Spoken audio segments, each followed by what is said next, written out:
आज की ये जो बैठक हुई ये बहुत ही ठीक ढंग से सभी पार्टियों ने मिलके चलाया। इसका उद्देश्य क्या था ये तो उद्धव ठाकरे जी ने कहा है और हम इसकी कोशिश बहुत दिन से कर रहे हैं। जब मैं बेंगलोर में था उस वक्त भी जो वहां पर मीटिंग हो गई थी, इससे पहले पटना में हो गई थी, उसके पहले तैयारी के लिए हमने मेरे घर पर भी राहुल साहब और नीतीश साहब, तेजस्वी और हमारे पवार साहब सभी मिलके एक बार बात किए। उसका एक ढांचा बना। उसके बाद जो नीतीश साहब के पटना में पहला मीटिंग हुआ, उस मीटिंग में एक एजेंडा तय करने की बात हो गई और उसके बाद में बेंगलोर का हुआ।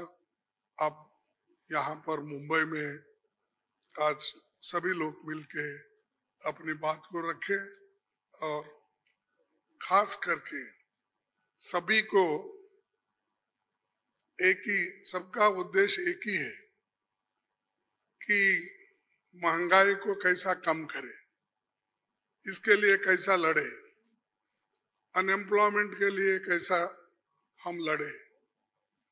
और इतने प्राइसेस जो बढ़ रहे पेट्रोल और डीजल के, और खास करके मोदी जी हमेशा 100 रुपए बढ़ाते हैं, 2 रुपए कम करते हैं। अब पेट्रोल की, एलपीजी की जो दाम थी वो मोर और लेस डबल हो गई, लेकिन उन्होंने उसमें से सिर्फ 200 रुपए कम किया, यानी 700 बाकी रहा।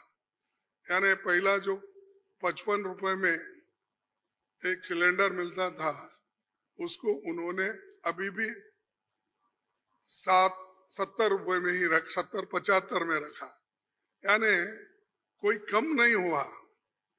पहले जो था उससे ज्यादा बढ़ाए थे, उसको थोड़ा कम कर, लेकिन इससे लाखों रुपए उन्होंने कमाया।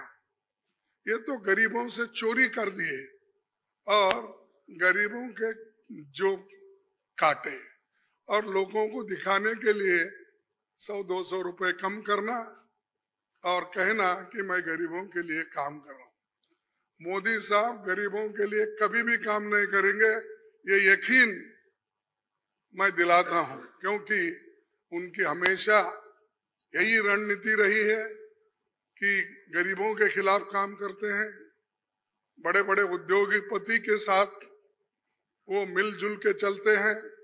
और यहाँ पर तो कल ही एक रिपोर्ट आपके सामने राहुल गांधी जी ने रखा था, अडानी की संपत्ति बढ़ गई कैसी, बढ़ाए कौन, और कैसा आज कम से कम 75,000 करोड़ रुपए गरीबों के जो पैसे थे उनके जेब में कैसा गया, ये सारी चीजें उन्होंने बताया। तो ये जो है, इसके खिलाफ लड़ने के लिए जो बड़े बड़े सरमाएदार है और उनको जो पैसा जा रहा है हमारा गरीब का, तो उसको रोकने के लिए इंडिया जीतना जरूरी है। और इंडिया जीतने के लिए ही इस मंच पे सभी लोग बैठे हैं। तो इसीलिए हम एक जो तय किए हैं, जो रेजोल्यूशन भी हम आप देखे हैं, और उसी ढंग से उस रेजोल्यूशन पे काम करेंगे। हर जगह मीटिंग करेंगे, हर स्टेट कैपिटल में हम जाएंगे और जो ये मुद्दे हैं, इन्फ्लेशन का हो, अनएम्प्लॉयमेंट का हो, हर चीज की जो बढ़त हो रही उसका हो, और ऑटोनोमस बॉडीज को सत्यानाश कर रहे हैं और चाहे ईडी, सीबीआई, विजिलेंस, हर एक ऑटोनोमस बॉडी का मिसयूज कर रहे हैं। ऐसा कभी नहीं हुआ। मैं भी मोर और लेस शरद पवार जी साहब के बाद मेरा नंबर लगता है। मैं भी 55 साल से पॉलिटिक्स में हूँ और 52 साल से एमएलए, एमपी, राज्यसभा का मेंबर हूँ। मैं ऐसा नहीं देखा, कोई ऐसा चीफ मिनिस्टर किया नहीं ऐसा। लेकिन आज मोदी सडनली और एक बात की कि बिजनेस एडवाइजरी कमेटी को नहीं पूछे, अपोजिशन लीडर को भी नहीं बुलाए, किसी को बुलाए बगैर वो पार्लियामेंट का डेट देकर स्पेशल सेशन बुला रहे हैं। अरे स्पेशल सेशन मणिपुर जल रहा था तो आपने नहीं बुलाया, कोविड के वक्त नहीं बुलाया, जब आप चाइना अपनी जमीन हड़प कर ले रही है, कब्जा कर लिए, उसके लिए नहीं बुलाया। लोग तंग और तबाह इसमें ये हमारा नोटबंदी के वक्त परेशान थे, माइग्रेंट वर्कर परेशान, उस वक्त नहीं बुलाया। जब जब मुल्क अपने मुश्किल में रहता उस वक्त उन्होंने कभी नहीं बुलाया। अब क्यों बुलाए मुझे मालूम नहीं, आज का एजेंडा क्या है उनका मालूम नहीं। तो ये देश चलाने की रीत नहीं है, ये आहिस्ता आहिस्ता डिक्टेटरशिप की तरफ जा रहे हैं। और ये ध्यान में रखना चाहिए कि कभी वो मीडिया उनके साथ है, वो एक उनके दिमाग में है, प्रेस मीडिया हो, टीवी हो, ये सारी चीजें मेरे पास है, ये उनका कहना है। और हमको कभी कभी ऐसा दिखता भी है, माफ करो क्योंकि मैं ऐसा बोल रहा हूँ समझ के, आप गुस्से में आके हमारे खिलाफ मत लिखो। तो जो कुछ है वस्तु स्थिति, आपको भी मुंह को ताला लगाया, हाथ बंद दिए आपके भी लिखने के, ये सारी चीजें कर रहे हैं और आहिस्ता आहिस्ता डिक्टेटर के तरफ वो जा रहे हैं।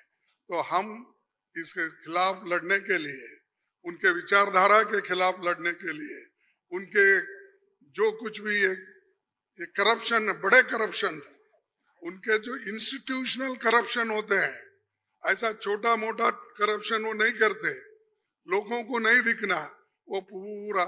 लेकिन सीएजी रिपोर्ट में दिखाया है कितने करोड़ घपले हो गए हैं।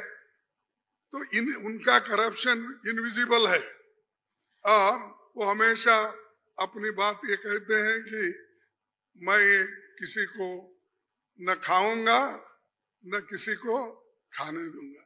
लेकिन खाने तो सबको दे रहे हैं, अपने को जो चाहते हैं उनको तो दे रहे हैं, लेकिन लोगों को भूखे मार रहे हैं, लोगों को कुछ नहीं दे रहे। तो इसके लिए हम आवाज उठाए और उसके तहत हम काम करना है। आगे भी हमारी कहाँ मीटिंग होगी हम तय करने वाले हैं, जल्द से जल्द वो भी मीटिंग होगी। और बाकी के जो विषय हम आपके सामने रखे मुद्दे, उनके ऊपर हम लड़ते रहेंगे। वो डराने की कोशिश करते हैं, हम डरेंगे नहीं, ये हमारा वायदा है। और हम हमेशा लड़ते रहेंगे और जीतते रहेंगे। और आज मुंबई में जो हमारे महाराष्ट्र विकास आघाड़ी जो ये स्टेप लेकर हमको बुलाए हैं, उद्धव जी लीड लिए हैं और बाकी कांग्रेस पार्टी और एनसीपी सभी ने मिलके ये जो एक यहाँ पर कार्यक्रम रखा और बहुत यशस्वी हुआ।